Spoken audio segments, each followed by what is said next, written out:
Welcome to Life of an Artist with Li Heng Chan. And today I have a friend and classmate from Hong Kong Baptist University. We studied at the same program for 2 years, from 2005 to 2007. We did the Diploma of Music together. And since 2007, our paths have diverged. We went on to do different things, but we were still in music. And to this day, our careers in music, we've reached a point where we're doing what we love and we love what we do.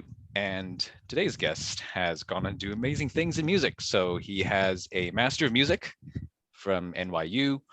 He's also achieved a Doctor of Musical Arts in Contemporary Percussion Performance from Stony Brook University. He is also adjunct faculty at Hong Kong Baptist University. And in addition to being a frequent performer in Hong Kong, he is a level 1 master knitter from the Knitting Guild Association. All right, Dr. Matthew Lau, welcome. Hello, thank you for having me. My pleasure, Matthew. And hey, first thing I want to say is that, so you seem like you're not very content with simply being an amazing percussionist. You had to beat everyone in knitting, do you? Oh gosh, no. Like I am a Libra and I am a Libra and also I'm gay. So Right. I'm a perfectionist. Everything I do has to be close to perfect because I know, you can't be perfect and it drives myself crazy, but I make peace with it. But yeah.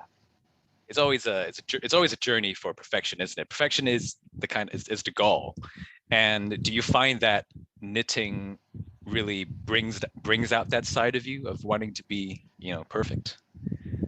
Actually no, because I started to knit because I was so stressed out when I was in, I don't know, maybe like the second year of my master's, Mhm. and my best friend Becky, we were in the same program at NYU, and she started crocheting. So I'm like, "What are you doing?" She's like, "Oh, this is a crochet. You just make you're hooking hoops through other hoops." I was like, "Oh, okay, so I can make a sweater." And it's like, "No, you want to knit if you want a sweater." Because I am, if you remember correctly, I'm a very skinny person. I'm still skinny. I'm more toned now. Yep. I had trouble buying clothes in sort of my life. Yes. So I wanted something fitted, something nicely made, with Yes. nice fiber, that's warm enough. So I, looked into knitting and I thought, oh my God, this is so amazing. You can like do customized garment and yarn and fabric and style and color all you want.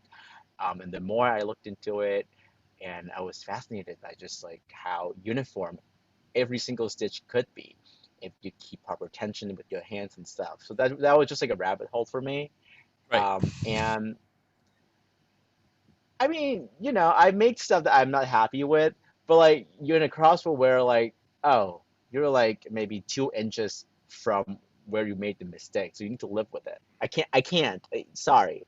Right. It's just a sense of like stability and like insurance. If it goes wrong, it goes awry, Mhm. according to my plan, I know how to fix it. Yeah. Like it's like I've imagined plan A, B, and C with this possible mistake, right? So this is Yeah. part of the planning. So it's okay to make mistake and not being perfect, but I just need Yeah. to know how to fix it. Exactly. Um, Yeah. Yeah. but going forward, like just improvise or like, oh, we'll figure it out. We'll play that ear. We'll go there and we'll see what happened. No. All right. All right. So definitely not a you're not really an improviser when it comes to these things. You want to plan it out, and it's got to be a certain way for you. Same thing, like in music too. I don't Yeah. improvise at all. I don't think I'm blessed with that genes. Some people are a great improviser. I mean, I do certain extent in contemporary improvising, with certain tone colors and certain gestures and stuff. But I still do plan out those gestures. Like I would practice those gestures and like Okay. figure it out what notes I like to do or what is Planned. that I'm Yeah. actually doing. I see. Yeah, beautiful. Thanks for sharing about that. And hey, we're gonna just move on to basically what drew you to percussion in the first place. Why percussion? I get this question a lot because, Yes. well, you grow up in Hong Kong, in elementary school, there's a band program, right? Yes. And we're Gen Z, right? We're Gen Y, Gen Z, I don't know. But we're Gen. born in We're, 80s. we're Gen Y. We're Gen Y. We're Gen Y, yeah, we're Yeah. Gen Y. Yeah. So we grew up in the 90s and we have band. That was like the the beginning of the band program in Hong Yeah. Kong. Yes. And we had to join my school. I went to a private school and it was very like liberal and it was very open-minded. Sure. So they were like, Yes. just pick something you want. So everybody wanted to do flute and clarinet, I remember, because it's pretty, it's front row, and you get to play Hmm. melody. But the band director said I have bad teeth, like it was like not uniform. So you can't really play with instrument. My only choices were tuba and percussion. All right. So I chose percussion because I Yeah. saw the people can just like run around the back and like eat and play. So I was like, oh, this is great. Let's just do that. Yeah. And from my mom's point of view, said, oh, this is great. It's cheap. I just buy a pair of sticks and a pad for you.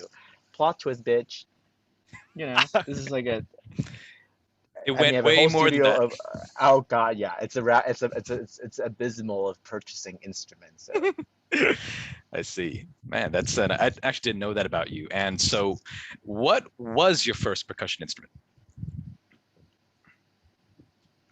I think snare drum. I don't Snare know drum. why Okay. snare drum, but I do remember because we had to learn snare drum and like a glockenspiel, a little orchestral bell Yeah. when we start. But I had played piano already for a couple of years since I was Yes. 6. I learned percussion when I was like 9.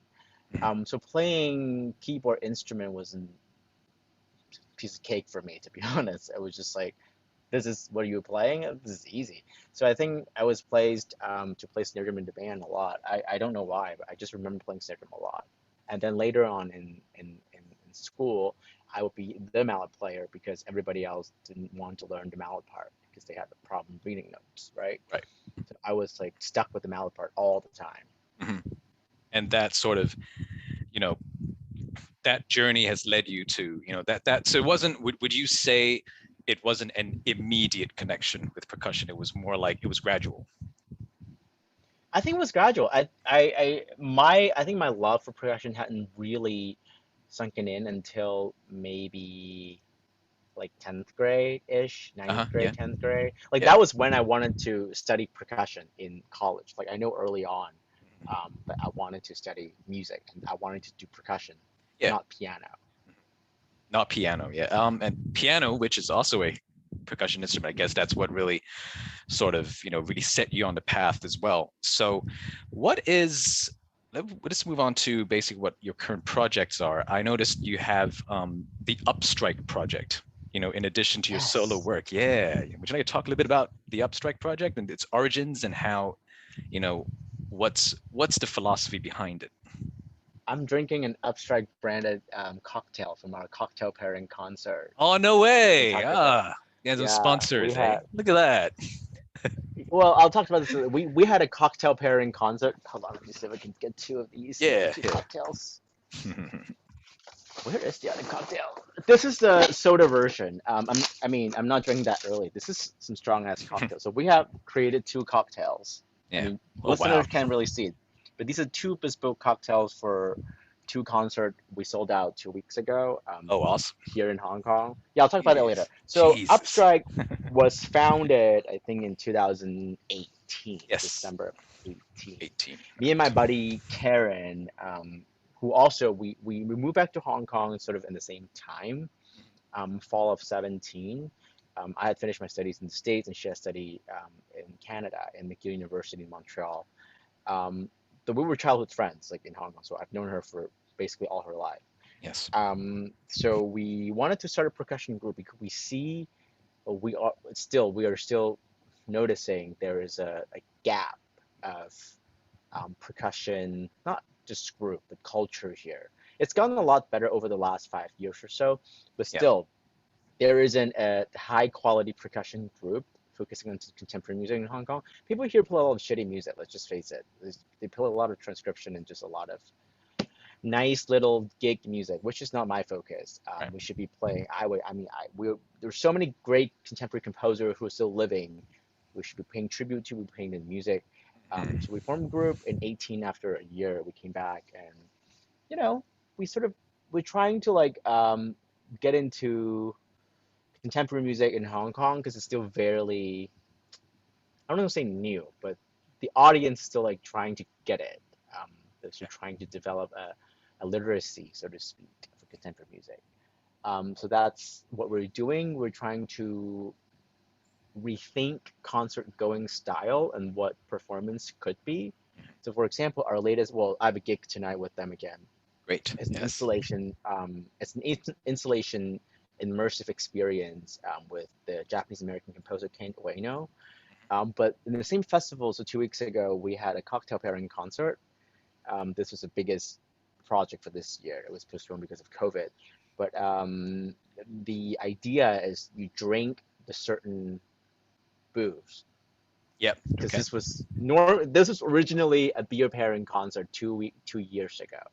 You drink the actual beer that we paired the piece with, and according to the tasting note, you somehow enhance, your taste buds, your sensory, and everything will sort of come together and enhance the listening experience of the piece. So, for example, we paired like a pale ale, Yeah. craft pale ale for a John Cage piece because John Cage for us is just like a all things Americana standard percussion repertoire. So this is Yeah. something like, oh, pale ale is not too hard to drink, it's easy. And for the extreme end, we did a piece by Matt Bertner called Squeaks. It's a Max MSP processing, live electronics with squeaky toys. So it's a little hard, it's a little out there. And we Mhm. pair that with like Yes. a craft beer sour brew. So that's that's kind of thing. So fast forward 2 years later, um, we tried it. We wanted to do a cocktail version, so we chose the actual spirit. We engaged in a mixologist and say, hey, so these are the 5 pieces.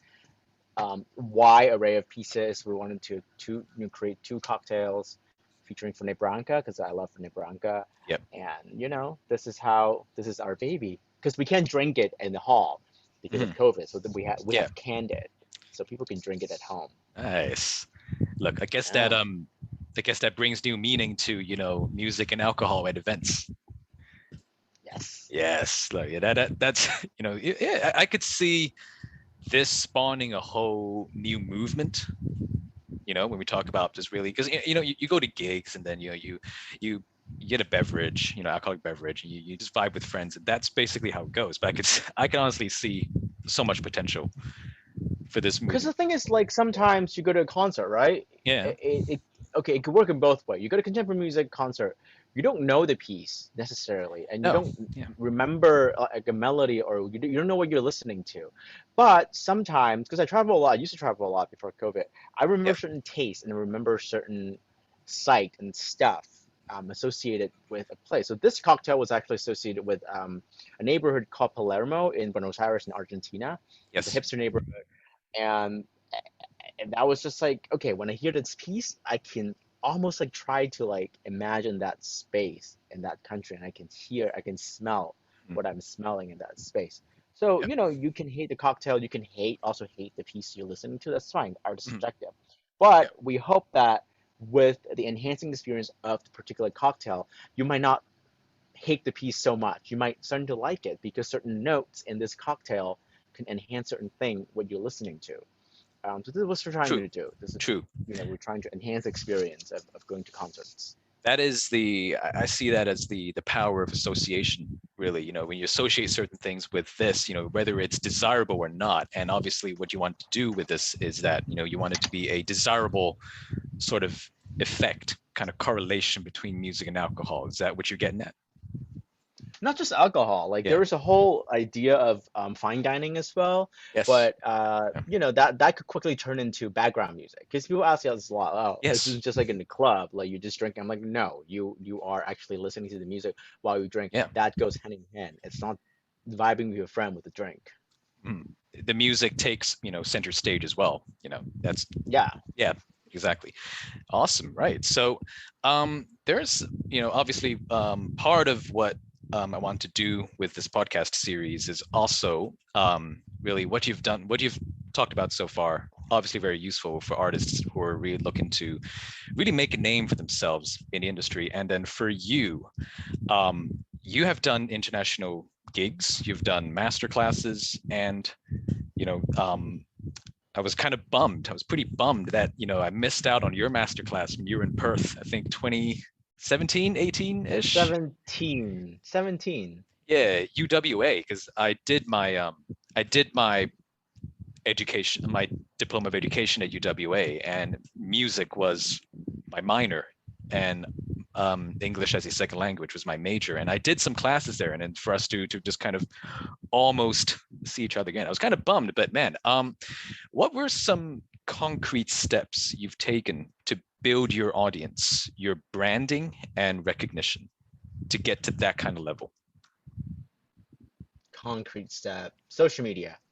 Social media, yes. What's Yeah. did I you? mean, as Yeah. much as I like don't like to do it, because a lot of Mhm. millennials and younger folks, let's keep it this way, people who were born like after the 2000, Uh-huh. they were born into phones. Like that, Yes. that's their thing. Like they don't know what a phone, like a phone is like playing T9, playing Snake on a Nokia phone Yes. to us, you That's it. know? That's it. Yeah. That's giving us how old we are. But still, because I know other percussionists, they are really, they have a great branding, they have a great product, and it's entirely on YouTuber, on their YouTube video and their channel and their success. So I'm trying to like demystify contemporary music because we have got I don't want to say bad rap, but contemporary music, you always play for the same like 90 people, and it's like kind of snobbish. It only exists in academia, people always say, and I feel like Okay. it should not be that way. Contemporary music is just music of our time. It's not like Yep. crazy avant-garde music. It doesn't necessarily have to be avant-garde music. No. Um, so my branding is still like, I'm a fairly light person. I'm not, I'm very serious, but I'm also very fun, I would like to say. Yeah. Yeah. So my branding is entire like contemporary music make easy and whimsical, so everybody can Yes. understand it. That's my POV, and I built my entire unintentionally, I would say, my because some people start their social media with like a plan. I hadn't I didn't I honestly trying to like, okay, this is what I do behind the scene. Like I still play it this way, and this is how I solve my problem. And I don't know, people really, if you put your heart into, like, you're not trying to build a superficial image of what they want to see. It's just like, this is what I'm doing. I'm struggling with this leg. And you will get to people, and it takes time. I would say this is a lot of work. In the Mhm. beginning, it was just like, man, this is taking a lot of time and like planning and putting into the post and everything and having a schedule. But I think social media is it's a good tool to use. It's not the only thing you need to be doing, if you want to build a career, but it's a good thing to have, because online presence is what people first associate with when they hear your name. They just Googled right away. So right, Yeah. so you need to have something. Totally agree with that, man. Yeah. Beautiful sharing. And I definitely agree with that because you really leveraging the online space, especially in this time. And, when you were doing this, obviously, and being genuine with what your direction is. And for you, I feel like, sure, yes, you're classically trained. We're both classically trained. I never saw you as someone who was just going to be a classical, performer. Like I did see you going into Oh, something. interesting. Yeah, like even though you had roots in classical, I could, around maybe, a decade ago, 2011, 2012, I could see you doing something that was out of the box. Just knowing you and your personality, I feel like you're not going to simply be the classical percussionist. You I'm were sure. one step ahead of me then. I didn't know what I wanted to do when I was, back in 2012. So that's great. That's great. Yeah, predicted the future. Oh yeah. Hell yeah, hell yeah. No, it's good that you're doing this, man. And it's would when did you feel like things were really taking off for you? With To be with your. honest, I don't I don't really think things are taking off for me right now. That's just like that. If you talk to any, like, I don't know, artists or like my colleagues for that matter who are playing, like people say, "Oh my God, you're playing so much places. You're successful." I'm like, "Are we successful? Like, how do you define success? Like, what are you Yes. trying to get? Like, I Mhm. don't think I am. Things are like going very well. I'm doing things I love. I'm doing things Yes. I love, which is very fortunate. I choose who I want to work with, which is very fortunate. I keep Yes. my, Yeah. artistic integrity. I am not selling my soul to the devil. Mhm. But I don't know. Things great for me. Maybe it depends on what you are, seeing. Yeah, because it's not often in the idea of artists and musicians making it. in this day and age. I feel like the lines are increasingly blurred on what making it, means. It's like, back in the pre-internet age, we had, artists would come out with new albums, and there's this whole mystery around it. No one knows what it would sound like until you actually listen to it. But nowadays, it's just kind of like, oh, everyone's more, you get up close with the artist. There's almost no mystery there. It's like it's almost, making it, it's almost reachable in that sense. It's like it's almost like one step away. But let's say for you, you've built a name for yourself. You're getting these consistent gigs. What does that mean to you? Is that a definition of making it to you, or what is making it to you? It's part of it. Like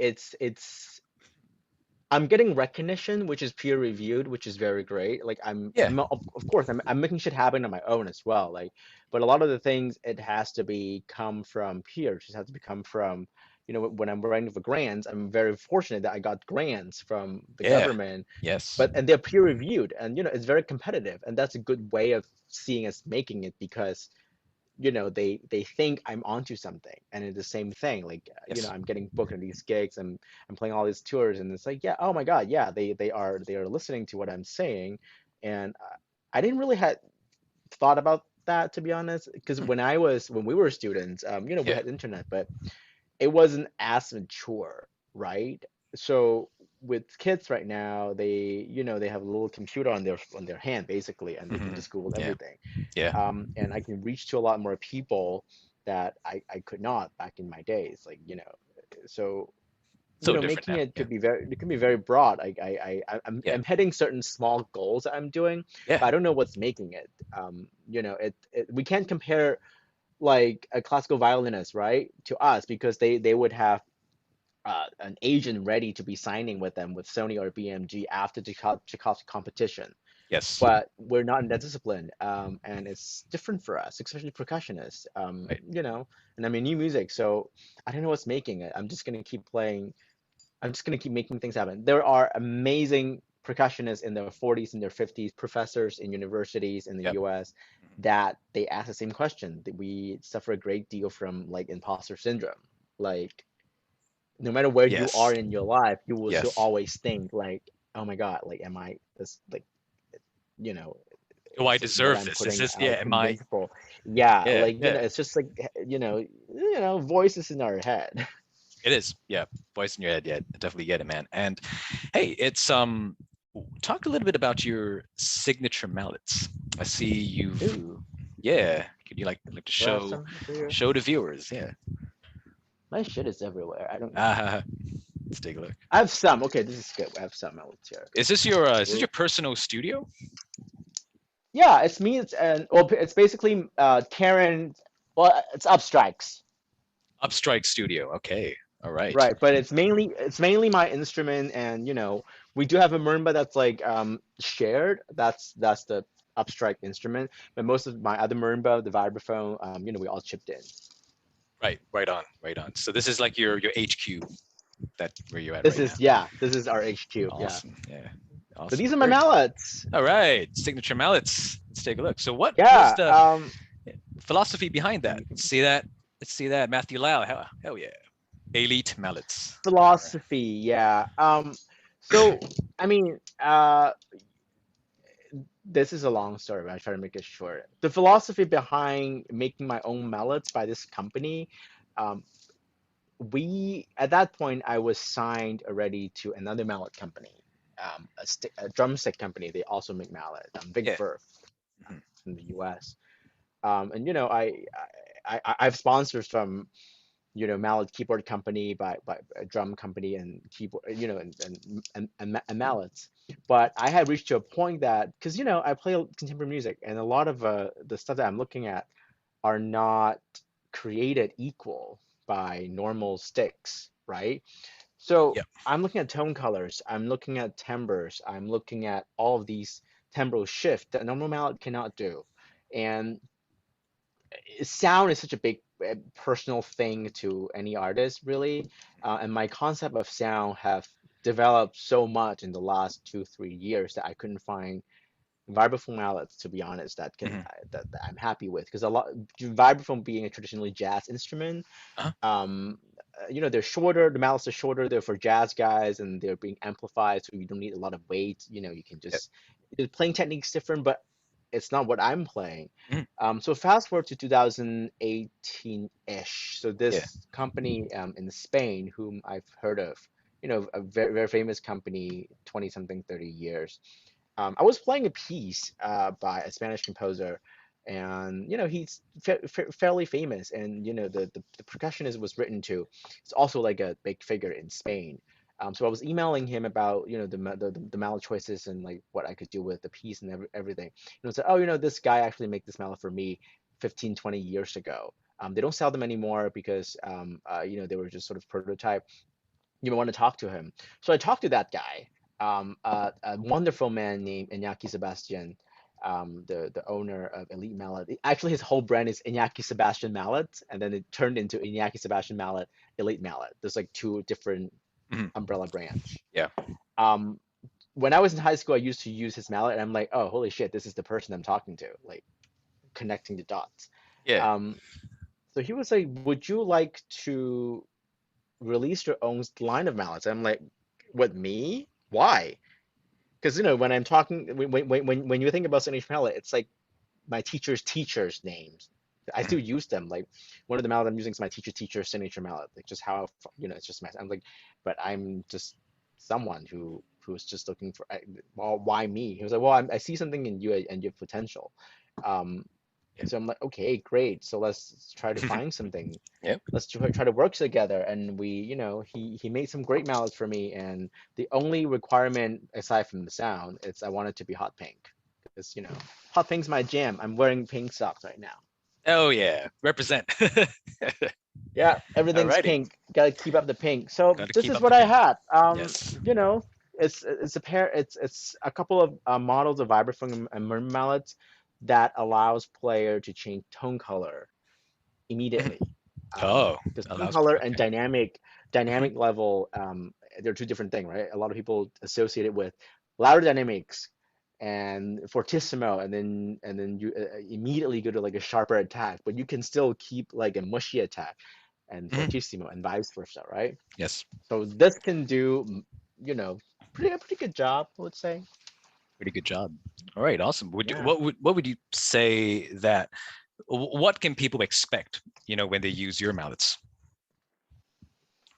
They're pretty long compared to, that's just how I hold my mallets, because weight wise, I just let the mallets wait to do its job. Yeah. So leverage point of view, I don't force a lot of external energy into the mallets. It's just how just let gravity do its work. Yeah. Have an open mind, explore with sound. There's no right way to play my mallets. Like there is a way that how I come up with my sound, how I hold my Yes. mallets, and my own Yes. sound concept. Hmm. But everybody's different. Everybody have different grips, has different fingers, have different bone structure. As long as you're comfortable, Yes. there's no right answer. Just have an No. open mind and play with the Yes. mallet. And you discover something new that I don't know, please let me Yes. know. Like this is something great. It's great. All right.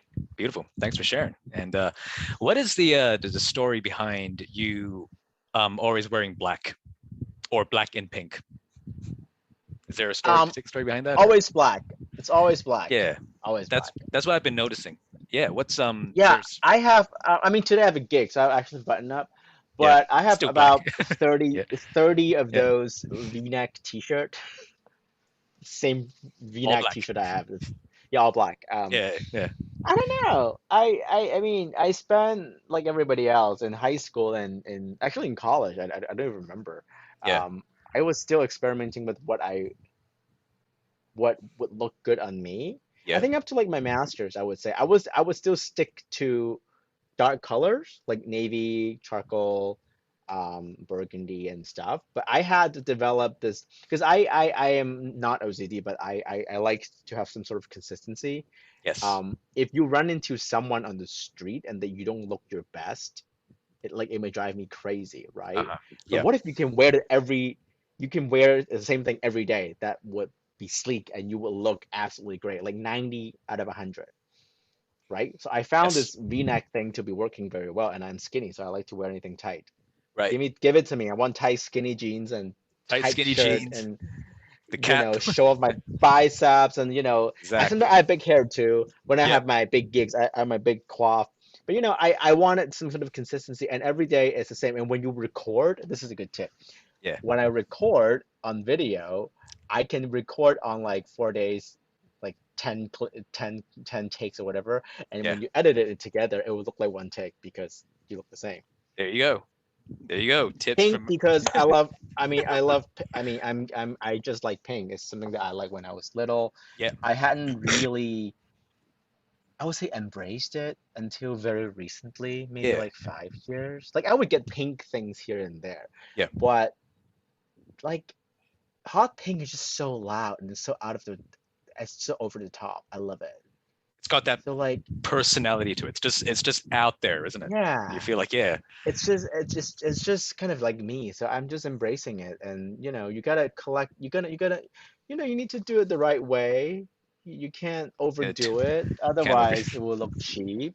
Right. And the right shade of pink is very important. So it was Yes. pink, Yeah. a dash of color, and people remember you as part of my branding. It's just pink.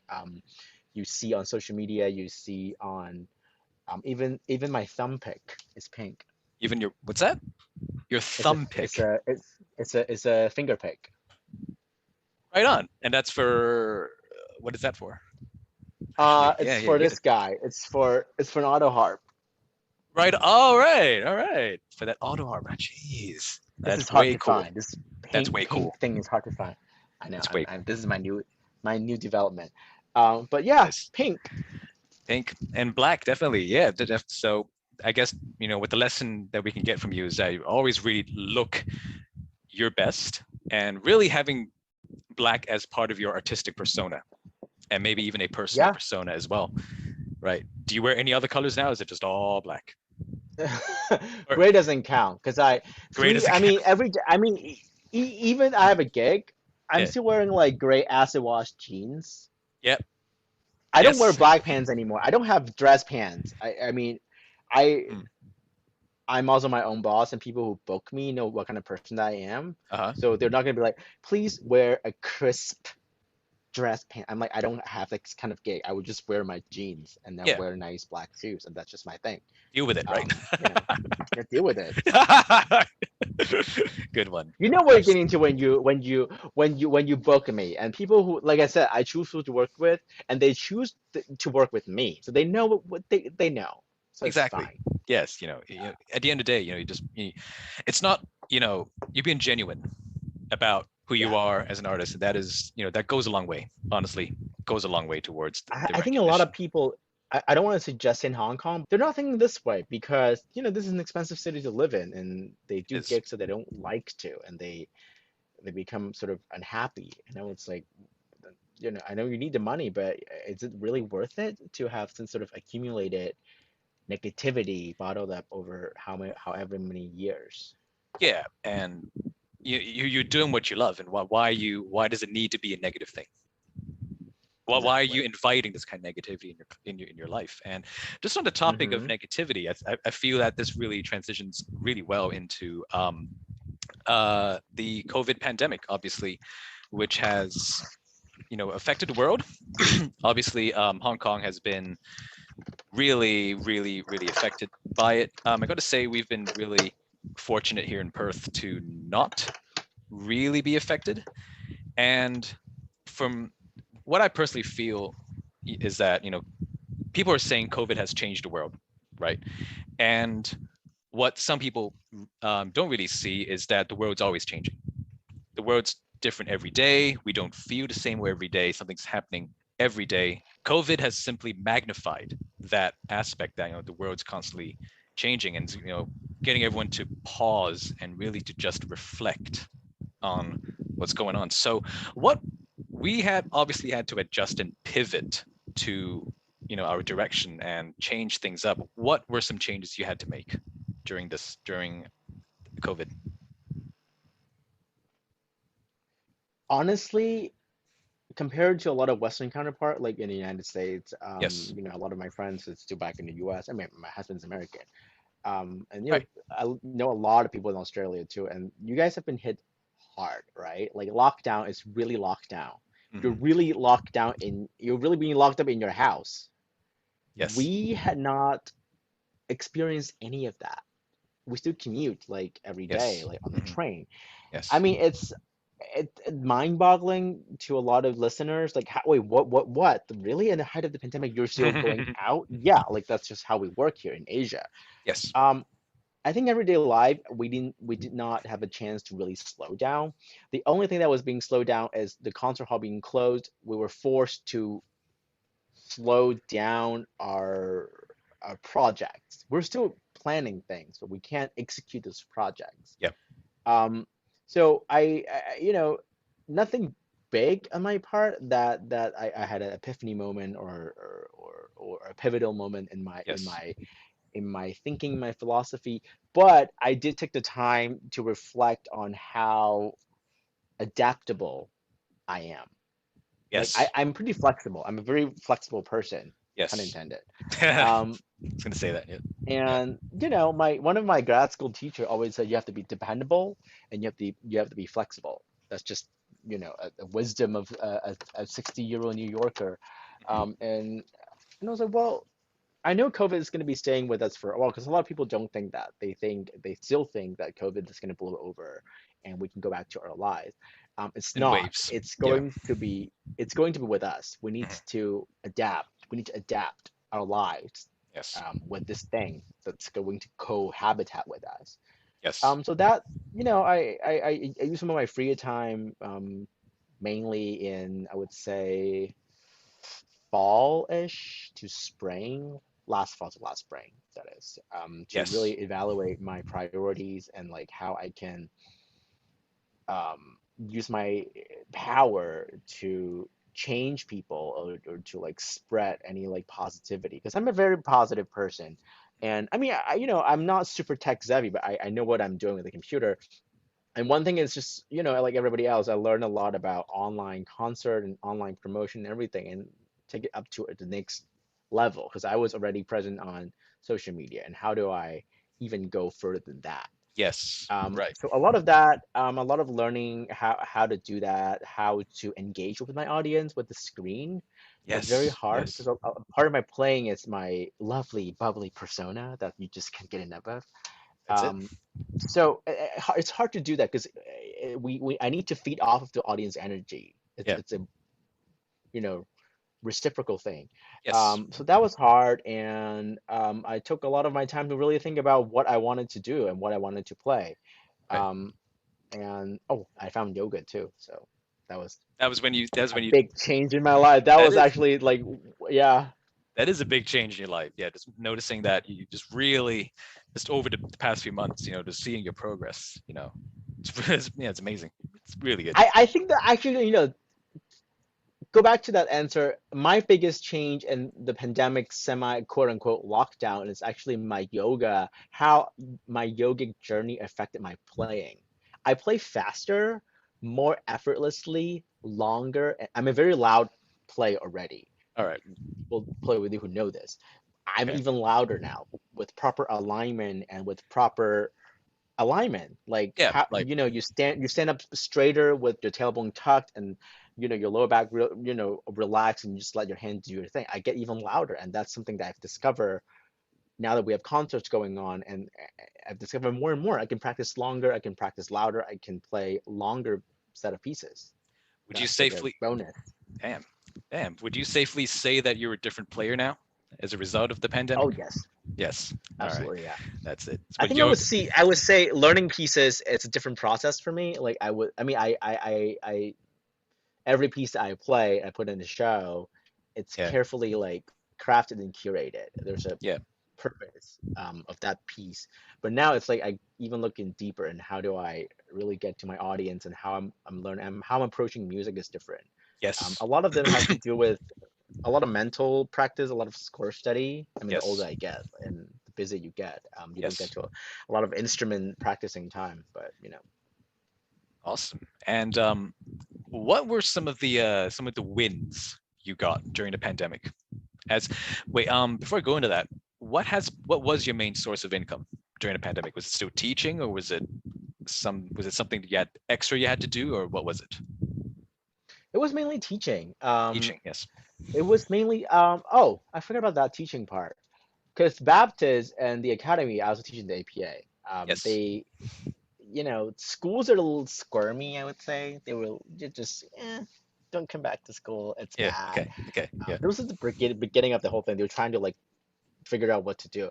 Yeah. But I'm like, uh, lectures, like theory classes, history classes, yeah, we can deliver online, but applied music is a little harder. And my applied music student chose me because they they know that I'm a hard ass and they have a goal, and I Yeah. want to help them achieve that goal. Yeah. And they were like, give it to me, yell at me, please.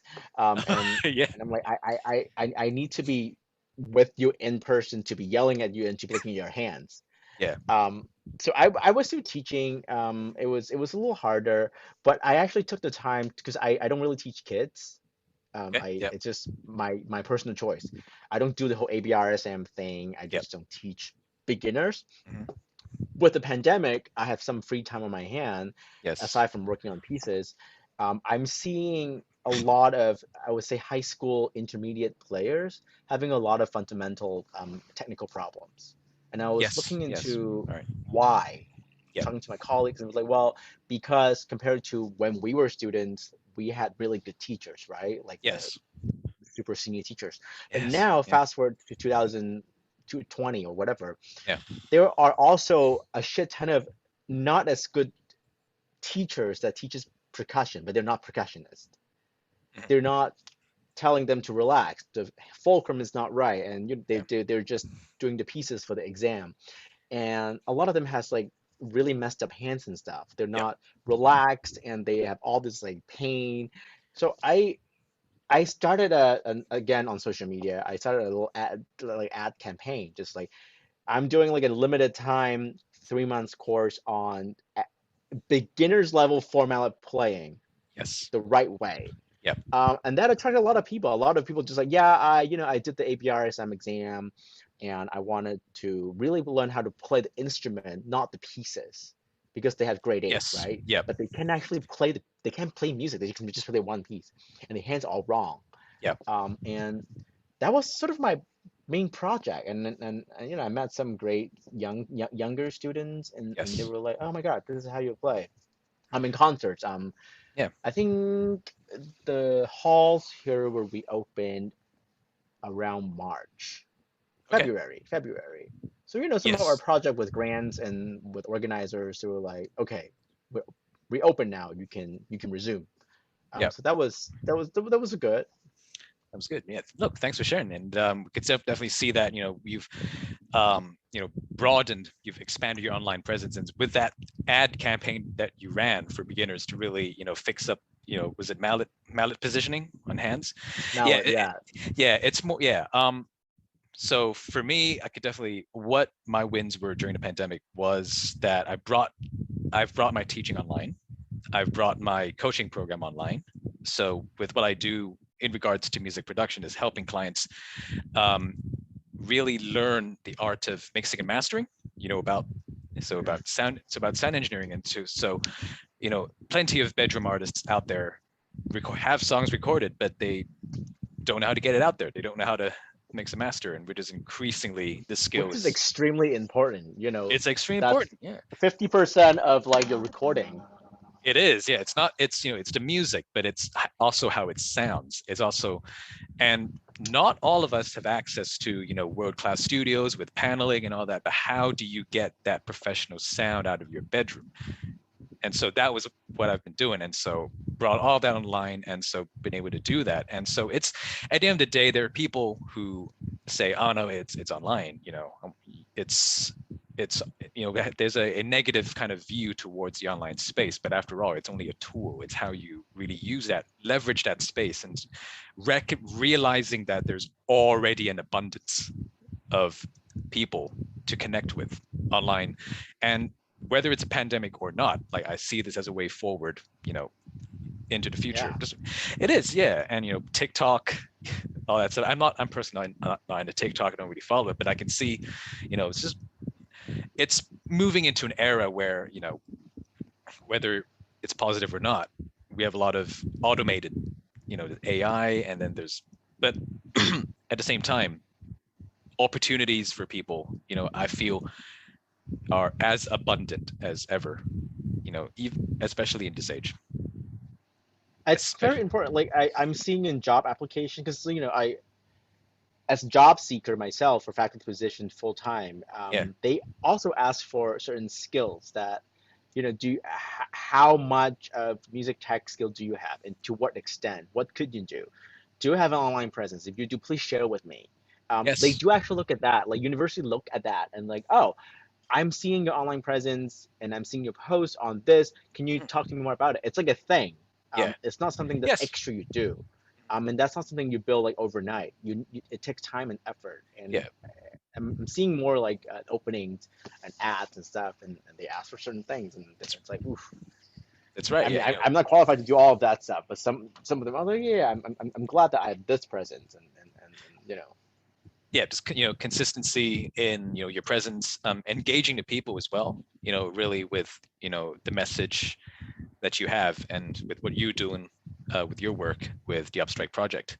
And just while we're on this topic of COVID, what COVID has really sort of brought to light is the concept of mental health in and lots of people experiencing mental health problems really had their problems magnified during this time, because lockdown, not being able to go out. I know Sydney and Melbourne, especially like what you said earlier, that they've been Very in this bad, yeah. lockdown like So 6 or 7. Melbourne, and they're poor I know people in Yeah. Melbourne, and they're like, oh my God, you guys are not doing well.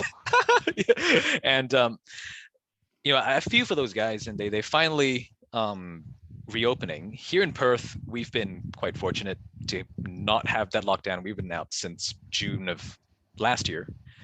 That's all right, and Mm. that's the perks of having a small population. So, but on what I've been noticing, and I'm sure what you've been noticing as well over the years, not even just COVID, it's the subject of mental health and increasing amount of people, requiring support. And what are some activities? And I know you do some yoga. You could touch on that as well. But apart, in addition to yoga, what brings you back into the present moment and taking care of mental health? So let's talk about your yoga, that journey. I think, to be honest, I think COVID sort of forced ourselves, all of us, to look at our mental health, to examine our mental health. We all have issues, but we were not allowed to take a break Hmm. when, pre-COVID. There's always shit going on. There's always Hmm. lives going on. There's always live events going on. Yes. But COVID has slowed us down and really to make us examine what our mental problem is. Yes. It's like a going your Go mental inwards. yeah, it's like a mental physical checkup, so to Hmm. speak. Yes. So I think that's just sort of exploded from there. A lot of people just realize they have a lot of this problem. They have time to actually deal with this problem. Hmm. I mean, fortunately, I don't have a lot of great epiphany. My greatest epiphany is just you need time to let things heal, or you need time to make time for yourself. It's okay to say no to people, Yes. and it's okay to make time for yourself. You don't have to be working every single day Self-care. to stick Yeah. it into a schedule. Yeah, you Yes. don't. When you say no to people, you don't need to give them an excuse. You don't need to give them a reason. And Yeah. you are your own boss, and Yeah. you don't owe them anything. That's just my takeaway on certain things. Yes. Great. How did My Yeah, yoga. yeah. Let How me did yoga? see. Yeah. What do you want to know?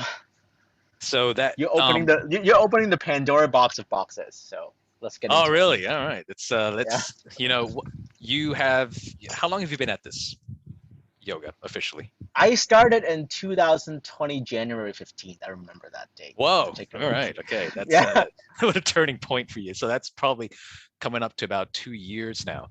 And Yeah. you mentioned how that's helped you physically with your playing and how you're really doing these effortless runs on the on the marimba and your instruments, the physical aspect. How does it help your mental aspect?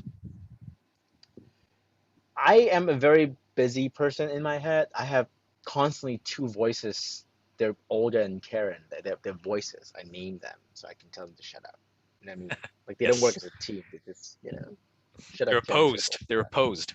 Yeah, and there was a Brenda somewhere at the back. There's three. All You right. know, Yes. you know. It's helping me to calm myself down. A lot of the time, being a musician, you know this. If you can't play a certain lick, you practice until you can get it right. You Yes. just, you practice journal, you record yourself. It's just like, God damn it, why can't I play this? Um, I did that with yoga, and my teacher think I'm crazy. She's like, no one do this, You people just kind of they just don't do it. Right. They go to class. Sometimes if they self practice at home, that's already a bonus. You are Yeah. practicing every single day. I'm saying, yeah, like how I practice my vibraphone. I would do an hour on my vibe, and I would do 30 minutes of yoga to Yeah. get into the pose I can't do. What's wrong with that? If you Right. can't play that lick, you practice the lick. Same Yeah. deal. It's like, yeah, but no one's sticking to this level. This is crazy. I'm like, well, musician, we musicians are perfectionists, so it's just a way of how we see things. Mhm. And one thing I mean, I'm still trying to get certain things, but I'm learning to slow things down. Yeah. Your body might not be That's dope. ready for it. That's something that I learned from yoga. It's like, okay, your body might not be ready for it. Don't push it. If you do the drills, if you do certain thing consistently, it will happen Yes. over time. It will happen. And Yeah. with the poses, they look crazy, they're hard, but with proper alignment, you can actually do it easily. How you hold it for a longer period of time is all in your head. It's all calming your mind. It's all being focused. So that's Yeah. the main thing that I'm getting from yoga. Same thing Yes. with playing. If I'm playing something really hard, if I'm fucking this lick up, if I'm screwing things up, if Yeah. it's just telling me like, okay, calm down, calm It's down, not calm flowing. down, go You gotta. It time. should be from a place of Yeah, peace, it's flow. done. It's the mistakes been made. Move forward. What can you do? Yeah. It's mainly mental exercising. It is. To be in control of your mind. Yeah. I'm not an athletic person. I've never played any sports growing up. Yes. I'm 34. Yes. I failed in PE all my life. You play martial arts, so Yeah. you won't know what it's like. I hated sport. I wanted to get out of anything sport related when I was Yeah. little, Right. anything. Hmm. So knowing that I can actually do yoga and to be in control of my body, to know exactly which muscle that I'm contracting, which bone it feels powerful. That got me Yes. into learning more. Yes. And it's the same way. Control your mind and control your body. I think this is very powerful. It is. Yeah. That's two things that, I learned from yoga. You gotta have. Yeah. You gotta have it up here first, really, and then seeing yourself there already. You're picturing yourself doing the pose in your head like over and over again, and then attacking it with that, with the intensity that you have, which is you've brought that intensity from your instrument into the yoga, which has really resulted in that progression that you have. Would you say that? There is a Definitely. Yeah. word that my teacher said to me a couple of months ago in our private yoga session, because I started private with her only back in May. Yeah. So I had gone to a lot of group classes. I still go to group classes, and I identified which teachers might gel with me the most. Yeah. And I Yeah. picked her, Joan. It's a chin stand scorpion. So Yes. it's exactly how it's like. It's a chin stand, right? And then You're doing a chin stand with, and your legs come up. and then you're doing a scorpion tail, right? Yes. Um, bendy. She discovered that I'm very bendy. I didn't even know I was bendy. She was like, "No, you're very bendy. People years to be that bendy. You just take a month. That's crazy. So you should like really take advantage of how bendy you are." So I was like, "Why can my head or my touch my head? I'm like an inch there. I practice a lot. I have the and I have the motion. I have my Yeah. back. I can go really really deep." And she said, "Surrender into the pose." I said, "What do you mean?" Let's try it again. When Yes. you're in that Yes. position, your instinct is to contract your muscle and you're thinking what you're doing, but just surrender. Relax, surrender. And the moment I did that, my chest touches the floor and everything just sort of compacts, touch my forehead easily. Yep. I thought that was so magical, like that. Like, 'cause I'm so on every single thing. Beautiful. Yes. But she's just like, no, just let it go, just surrender, and you Yeah. get really deep.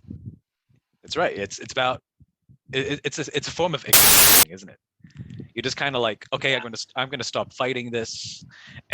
And, yeah, just people are asking, oh, how do you, it's just do it more, right? It's kind of a, You practice. yeah, you practice, you just do it more, you just keep, yeah, thinking about it and actually do it, just do it more. Like if you're doing it, two Yeah. times a week, yeah, 2 times a week, okay, 4 times. So what has been, your biggest lessons journey so far in music? Lesson. Ooh, we're going Lessons, deep, aren't we? yeah, that's right. Personally, in your journey so far, what has been the biggest? I have a lot. I don't know which one is like the biggest. They're equally as. I would say don't limit yourself. Sometimes you think at a certain point, sometimes you planned out to get to that certain point and you think that's where you should be at, and that's where like that would end for you, like you making it. Yes. But sometimes so very deep in that sort of idea, you don't actually see things really outside of your idea. So don't limit yourself. I'm seeing this more and more. Like like location doesn't matter for me. People move around Yeah. a lot of time. People here don't really do that, right? Moving to another country or another city is a big deal. Yeah. Um, but as I get older, and me and my husband think the same, sort of the same way. If there's an opportunity somewhere around the world, we should take it. We're still young. We're still at our Yeah. prime. Yeah. We should not let like this. We should just go for it. And don't be afraid. This is another lesson. Is just don't be afraid. You need to sort of push yourself off the cliff. That's what my Yes. metaphor. Yes. It's totally relatable. It's just you gotta, to the sea and let it just carry you. Yes.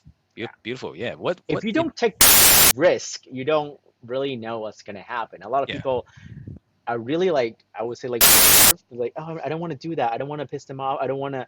Maybe I'm not there yet. I don't want to like present to this person. I don't want to do that. It might sound bad, but it might sound really good. It might be a really good opportunity for you. I'll tell you how many of my opportunities that actually comes from just cold calling people, and because of that they reply, and then we had a great experience, and he called me back. Like Yeah. I did a residency online at NAM, Yes. in Melbourne, last week. I was teaching a couple of lessons and do a master class, just because I was just cold calling one of the he used to work in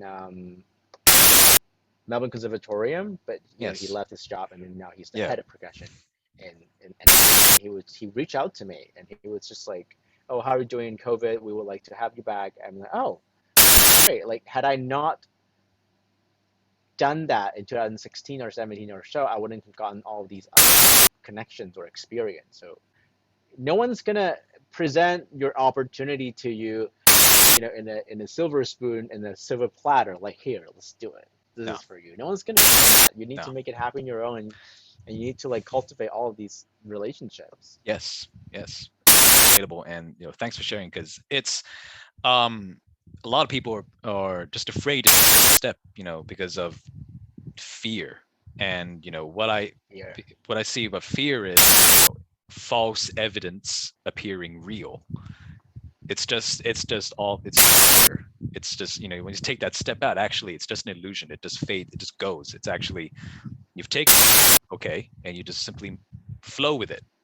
Flow with it despite those thoughts you might be having, and which has obviously led you to where you are today. So what would you say, so as a result of your skill set, what avenues are open to you now?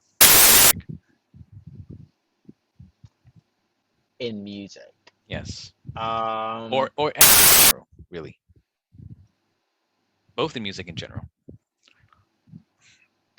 I would say my sort of quote entrepreneur skill, because Hmm. a lot of people Yes. are on the receiving end of the gigs, right? They are called from groups, from organizations, to get called to play in that gig. I mean, Yes. I do that, but I have the ability to get grants, to get funding for myself and my group, to actually call other players to come play.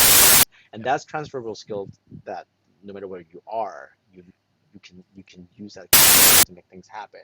Hmm. Like, write grants, curate a concert, write blurb, write your artist statement. Why is it important to you? A lot of people don't do that, and Yeah. and that sort of self as a role as a QA, I think is one of the most valuable asset that I have.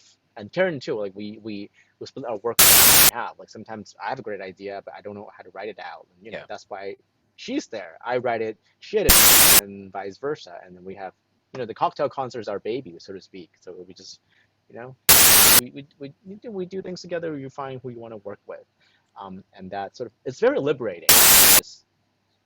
A lot of people get stuck on the other end playing shitty gigs, playing things that they don't believe in, and they whine, right?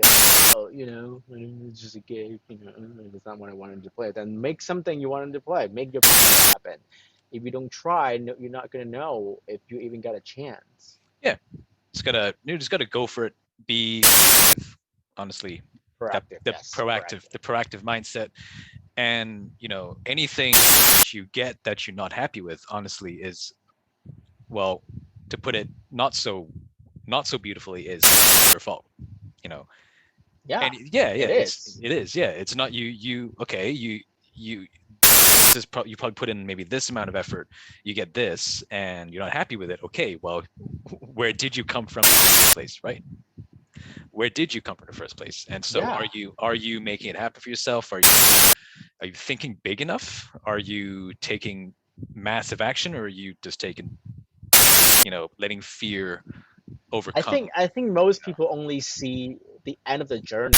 For us, it'll be the concert or the videos that you're Yeah, putting out, but they don't yeah, know that for that to come out, there are months in planning to work backwards into getting that funding or your idea out. It's not yes, just like, oh yeah, it just happened overnight. They don't. that's right. Yeah, you gotta plan advance. A Doesn't year happen. is like almost industry standard for late. A year, Almost. almost industry standard for late. All right, awesome, Yeah. Matthew. Great talking to you today. You too. Catch you around, yeah. And so, everybody, Dr. Matthew Lau with his Upstrike project, and we will catch you around soon. We'll catch up sometime. Alrighty, Cool. cool.